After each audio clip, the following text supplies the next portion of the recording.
you'll listen to my story, I'll start off with telling you that when I died in 1935, the Green Bay Press Gazette obituary said that I died of a lingering illness. And the death certificate that was given to my family said that I passed from chronic myocarditis. But I think that I passed away from a lifetime of loss and tragedy that never healed. My name is Josephine, and I was born in the southern part of Brussels, in the southern part of Belgium, of course, in 1850, 1855. And my parents, John and Lucy Waters, were Dutch-Belgian, or Flemish, because that's a version of the Dutch language that they spoke. My father was a farmer, and he worked a small plot of land for a landlord, and he always wished that he could have his own land and be independent.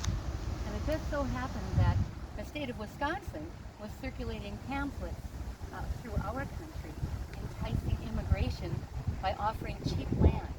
It was only 3 guilder an acre, which is about $1.25 an acre. So, my mother and father loaded up 1-year-old me, and off we went to take a ship trip across the Atlantic Ocean to the United States.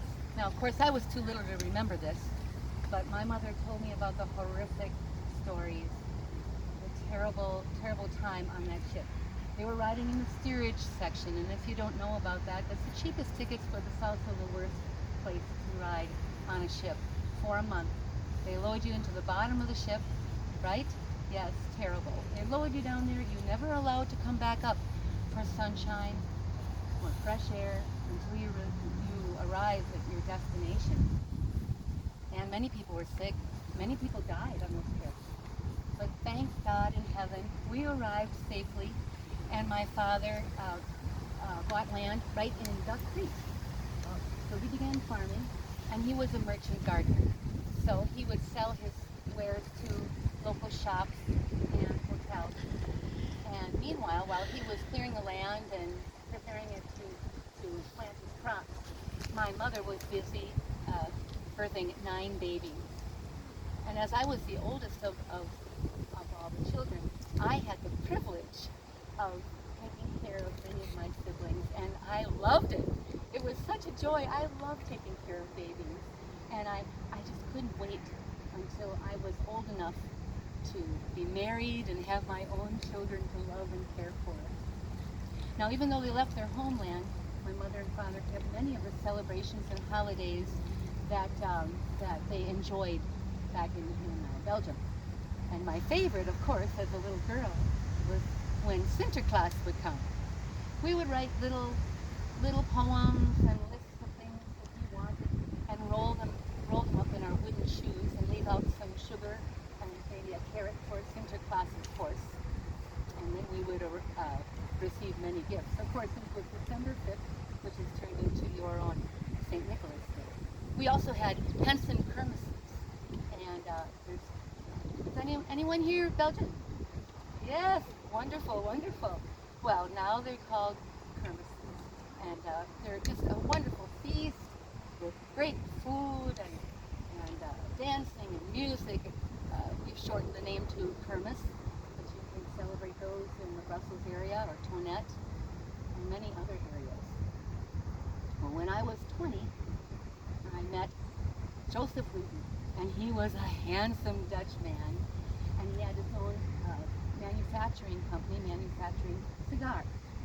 And so we were married April 25th, 1876 at St. Willibrod's Church. That was a Dutch Catholic church at that time. And my husband, Joseph, was the organist there. And he was the organist for 30 years there at St. Willibrod's. And I was so proud of him.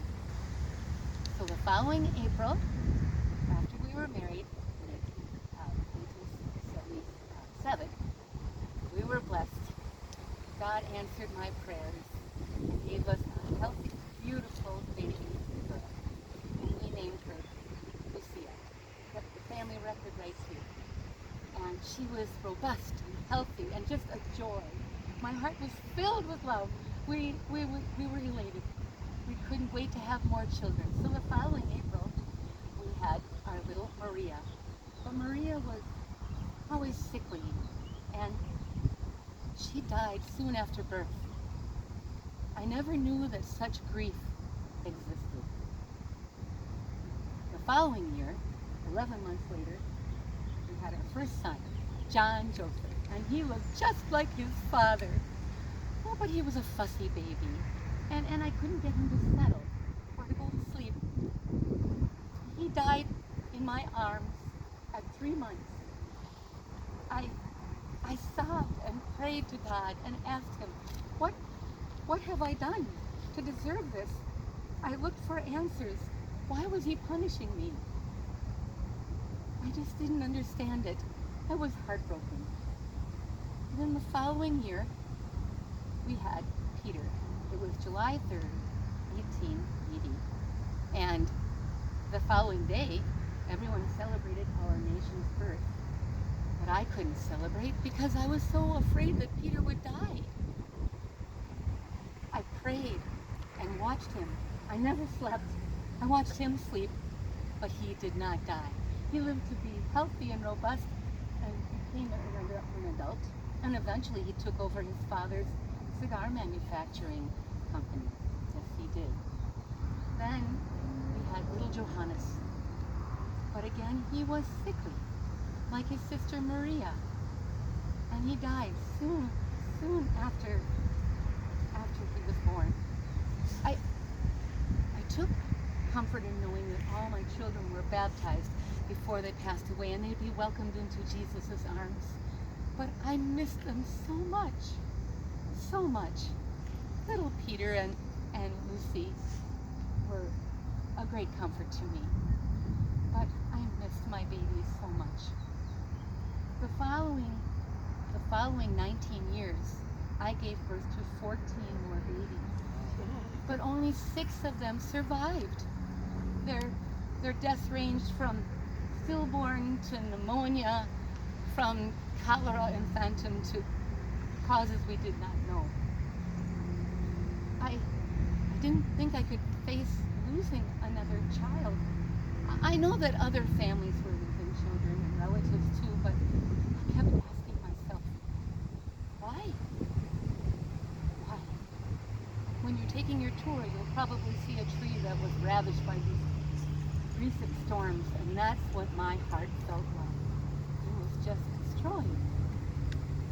I turned to my faith, and I asked for strength and comfort, but it was difficult to find either. I think my most difficult death was our little Walter. He was born in 1895, and he was healthy and robust, doing well. And at 10 months, he was crawling and ready to take his first steps. And then he died. Just like that. No signs of illness. Nothing. He just passed. With each child passing, Joseph and I tried to console each other as best we could. But Joseph was starting to spend some time in the local bar rooms and imbibe. One time, he was accused of causing a row at the Beaumont House bar room, and later that evening at Van de Zanden's saloon. The chief of police made a complaint to Judge Bryce, who sentenced him to $3 plus costs. And in another incident, he was charged with being drunk and annoying, and again, he paid $3 and $4.20 in costs. This was not his way. He was a good man, a good provider, a good husband, a good father, a successful businessman. However, I will admit that the constant smell of cigar smoke on his clothing was a little annoying. Life became easier for me when I was no longer of childbearing age. I never forgot my 11 little angels. Every year on the anniversary of their birth, I would say a special prayer for each of them and ponder them and hold them in my thoughts. remaining children and our 16 grandchildren and our 17 great-grandchildren brought me great joy.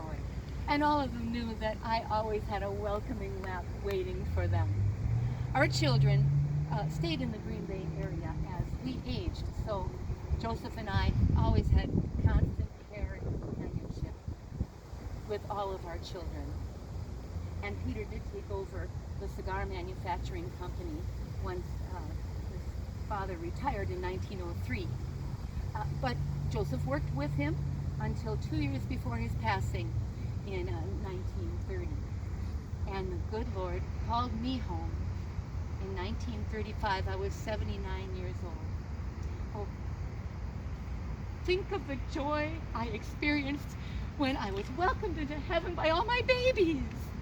Oh, thank you, Lord, what a joy. Now, when you leave tonight, you all go home and hug your loved ones. Family is the most precious gift we have. Thank you.